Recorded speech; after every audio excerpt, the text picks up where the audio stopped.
Hey guys, Wayne here from H2TechVideos. Today going over the pros and cons, worth it or waste on the new Fire HD10 tablet.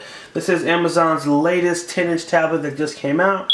And I want to take some things I like, some things I don't like, and hopefully help you make a decision if this is the tablet for you, or if you need to wait and pick up a different model.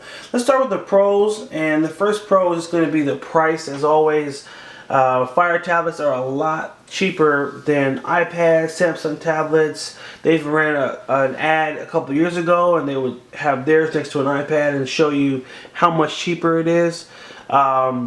This is the 16 gig model, which does go for $229, and right now actually Best Buy has it for $179. I don't know when you watch this video, that still may be over, but it is less than half the price of an iPad and a lot lower than a lot of the other mainstream tablets, and for that reason makes it probably one of the most affordable but still good quality 10-inch tablets. So that's definitely a pro right there. Next pro is going to be the storage. So you do have the option to expand your memory, which is something you don't get on an iPad.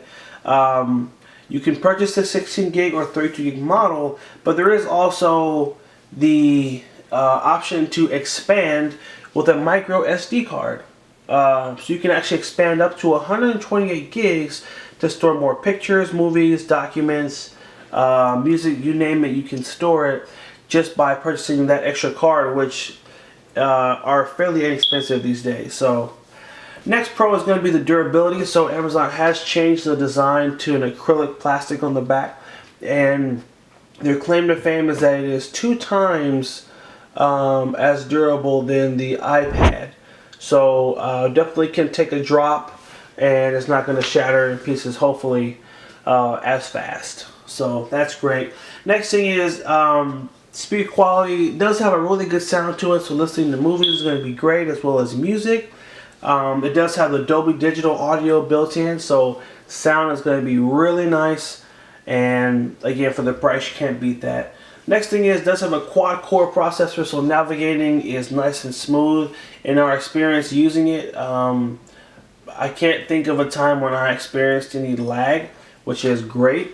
So just moving around is great. Loads pretty quick, so always a pro, and does cut down on frustration.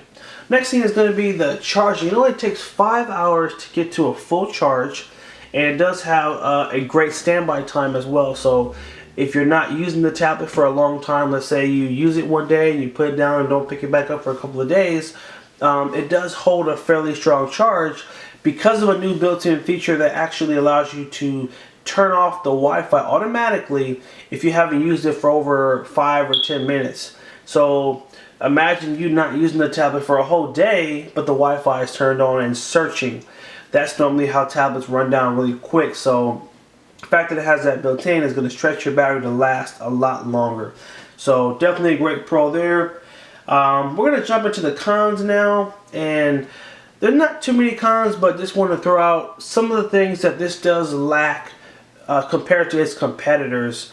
So first thing I say is the 720p screen is not full 1080p HD, and to me that was kind of a miss because I think last year's model was also 720, so I'd love to see a higher resolution screen for the movie watching, so that was kind of a miss for me. Next thing is the lock screen ads are still really kind of irritating, so every time you unlock the tablet you do have to see some type of ad. Now this is a cool ad obviously for Star Wars, but you know, it's a little irritating. I wish I could just have a picture of what I want to see on there, but you do have to pay extra to get rid of the lock screen ads. It's not a free thing like other tablets, and so that can be a little irritating. Next con is going to be, I didn't like how they moved. The whole operating system has changed, and one of the things that they've changed is that the apps don't have their own like section, if you will, like on the, I like the older model that had the carousel on the front where you would spin it and you could see all the different apps and things that you've done. They've kind of switched to this new look where everything is separate, which this was sort of how the operating system used to be, but I like that there was a separate section, like there was a button that took you to the apps. I don't know, I'm not totally feeling the layout of the tablet. It's a little confusing. Like if you go to apps, you still have to go to the store to actually search for an app you want, or I don't know. I found the operating system to be a little confusing. They kind of, in their attempt, I guess, to make things simpler, I feel like they made them a little bit more complicated. So just wasn't fully impressed with the navigating. Like it took me a minute to really get comfortable with how things are set up. So that was kind of a miss for me. And a couple of things that are still missing in general from all of the Fire tablets are no multitasking, can't run 2 apps or 2 screens at one time, no widgets.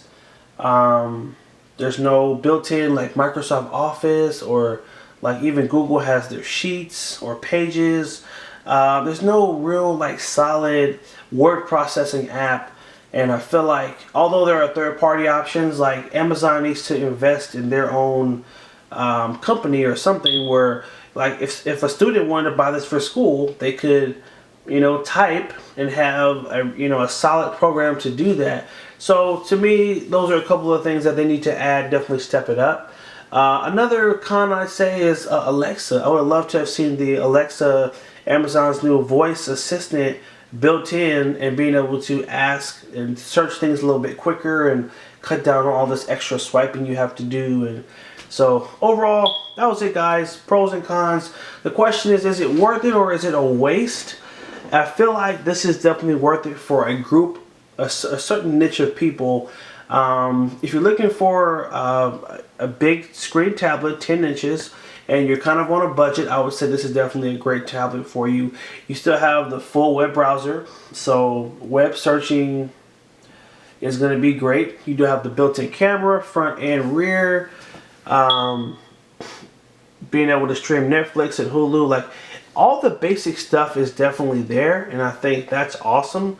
So if you're looking for that entry-level first-time tablet, or just want a bigger tablet, even for you guys just want to pick up something for your kids just to be able to watch videos, I think this is a great option for that audience. But for those of you that are a power user, that you're using it a lot, I feel like this may not be the tablet for you because it is lacking a lot of the extra productivity features like the Microsoft Office, or the being able to multitask, or even the stylus. Some of the tablets have like their own stylus built in, like the Galaxy Tab A you can get from Best Buy. So for that reason, again, I would say it's worth it, but really for that niche of people, not for everybody. I think, again, people that have had the more premium tablets, it would be hard to downgrade to something like this. Alright, so that's my review, guys. Hope you found this helpful. Make sure you like, favorite, and share the video if you did find it helpful. Make sure you also subscribe to H2TechVideos and keep watching. We got a lot of other fun videos in store for you. Take care and have a good one.